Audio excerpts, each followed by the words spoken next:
Саламатсыңар урматтуу студенттер. Бекмамат Осмонов атындагы Жалал Абад мамлекеттик университетинин Жалал Абад колледжинин ден тарбия ПЦКсынын окутуучусу Сыдыков Уламбек Камарбекович. Бүгүнкү өтүлүүчү темабыз кыска аралыкка чуркоо. Теманын максаты жаппы стартка туруунун техникасын үйрөтүү жана милдети жаппы стартка туруу жана чуркоо жөнүндө түшүнүк берүү. Жаппы старт бул кыска аралыкка коюлуучу старт болуп эсептелет.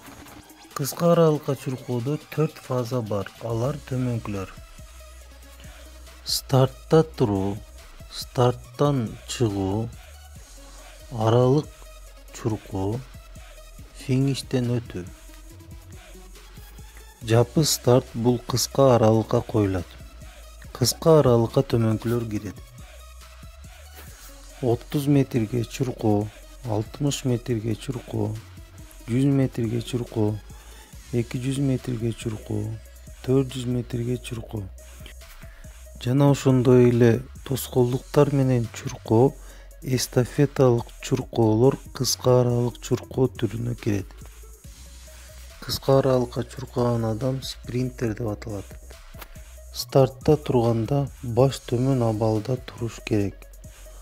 Алдын карап туруу катачылык болуп эсептелет. Дүйнөлүк стандартка ылайык стадиондо 8 жолчо болот.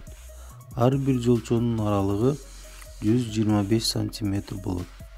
Жана ортосундагы сызыгы эндиги 5 см. Кыска аралыкка чуркоодо колодка колдонушат. Колодка старттан оңой жана тез чыгууга жардам берет. Колодка жолчонун ортосуна коюлуп, спортчунун бутуна ыңгайланыштырылат. Старттан туура чыгуу бул жеңиштин кепилдиги боло алат. Стартта турганда колдор ийин деңгээлинде ачык жана сызыктан өтпөгөн абалда колдор түз кармалат. Дененин салмагы колго бутка тең бөлүнөт. Алдыдагы буттун тизеси чуркоо тарапты көрсөтүп турат.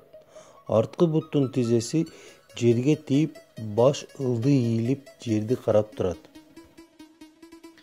Азыркы учурда дүйнөлүк рекорддун ээси ямайкалык спортчу Усейн Болт 100 метр аралыкка 9,58 миллисекундада 2009-жылы өз рекордун койгон. Ушун менен биздин темабыз аяктады. Тема боюнча аз болсо да түшүнүк алып болгон деп ойлойм. Саламатта калгыла.